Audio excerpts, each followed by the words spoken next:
এখানে কি লেখা আছে বলেন তো? অনুপাত। অনুপাতটা কি? যেমন অনুপাত মানে হচ্ছে মূলত এটা একটি কি ভগ্নাংশ। কেমন? একটা পক্ষের সাথে আরেকটা পক্ষকে কম্পেয়ার করা, তুলনা করা। ৪৬ পৃষ্ঠা।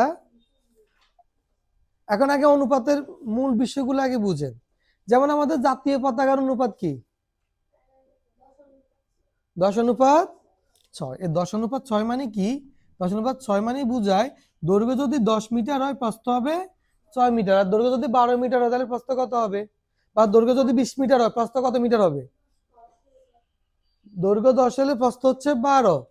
আর দৈর্ঘ্য যদি তোমার কত হয়? দৈর্ঘ্য যদি তোমার 20 মিটার হয় তাহলে প্রস্থ কত হবে? তাহলে দৈর্ঘ্য কত মিটার? এখানে 10, আমরা কত গুণ বলছি? 20 মিটার মানে দ্বিগুণ না? তাহলে প্রস্থ দ্বিগুণ হবে। তাহলে 6 দ্বিগুণ কত? 12। বুঝতে পারছেন এবার? অর্থাৎ অনুপাত মানে হচ্ছে একটা অংশ আরেকটা, মানে একটা পক্ষ আরেকটা পক্ষের কত অংশ বা কত গুণ, এটা লেখার পদ্ধতিটা হচ্ছে কি অনুপাত। অনুপাত কয় ধরনের হয়? আমরা এখন যেটা করবো এটাকে বলে সরল অনুপাত। এই অনুপাতের কয়টা রাশি আছে? দুইটি রাশি। এটাকে বলা হয় পূর্ব রাশি। এটা কি বলে? পূর্ব। আর এটাকে বলা হয় উত্তর রাশি। এটা কি বলে? উত্তর রাশি। পূর্বের মানে হচ্ছে আগের, আর উত্তর মানে কি পরের। এটাকে বলে পূর্ব রাশি, এটা কি বলে? উত্তর রাশি। আর সরল অনুপাত কাকে বলে? যে অনুপাতের দুটি রাশি থাকে তাকে কি বলে? সরল অনুপাত বলে। অনুপাতের দুটি রাশি থাকলে তাকে কি বলে? সরল অনুপাত। তাহলে সরল অনুপাত কাকে বলে? যে অনুপাতের দুটি রাশি থাকে তাকে সরল অনুপাত বলে। যে অনুপাতে দুটি রাশি থাকে তাকে সরল অনুপাত বলে। মনে থাকবে? এবার আরো কিছু অনুপাত আপনাদেরকে শিখাবো। একক অনুপাত কাকে বলে? একক একক অনুপাত কাকে বলে? যদি কোনো অনুপাতের পূর্ব উত্তর রাশি সমান হয়, যেমন 1:1 অথবা 5:5, এগুলো হচ্ছে কি একক অনুপাত। মানে দুটো রাশি যখন সমান হবে তখন সেটা কি একক অনুপাত। গুরু অনুপাত কাকে বলে? গুরু। গুরু মানে কি? মুরব্বী না? গুরু মানে গুরুজন। কেমন? মুরব্বী, বয়স্ক মানুষ, বড় মানুষ নাকি, তাদের গুরু বলি না আমরা? তাহলে গুরু অনুপাত মানে কি? গুরু অনুপাত মানে হচ্ছে মুরব্বী থাকবে আগে, কেমন, আর ছোট থাকবে পরে। মানে যে অনুপাতের পূর্ব রাশি বড়, উত্তর রাশি ওই তুলনায় ছোট হবে। মানে আগের রাশিতে থাকবে বড় সংখ্যা, পর রাশিটা হবে কি ছোট সংখ্যা, সেটাকে বলে গুরু অনুপাত। অর্থাৎ যে সরল অনুপাতের পূর্ব রাশি উত্তর রাশি অপেক্ষা বড় সেটাকে বলে গুরু অনুপাত। গুরু মানে বুঝছো নি এবার? গুরু মানে কি? মুরব্বী।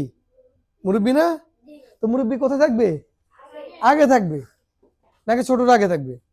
মুরব্বীরা আগে থাকবে। তাহলে সেটা হচ্ছে গুরু অনুপাত। আর হচ্ছে লঘু লঘু অনুপাত। লঘু অনুপাতটা কি? লঘু মানে হচ্ছে ছোট সংখ্যাটা হবে আগে আর পরে বসবে। ছোট আগে, বড় কি পরে, সেটাকে বলে লঘু অনুপাত। তারপরে দেখুন ব্যস্ত অনুপাত কাকে বলে? এক কথা শুনুন। ব্যস্ত মানে কি? এত খুব ব্যস্ত কেন? আচ্ছা, আমরা কি করি ব্যস্ততা অনেক সময় ভুল করি না? আচ্ছা, ওটা ব্যস্ততা না। এই ব্যস্ত অনুপাত মানে হচ্ছে, ব্যস্ত অনুপাতের কথা কি বলছিলাম মনে আছে নি? ব্যস্ত অনুপাত মানে কি? পরের রাশিটা আগে আসবে, আগের রাশিটা কোথায় যাবে? পরে। তাহলে এটাকে সাথে লিখবে কিভাবে?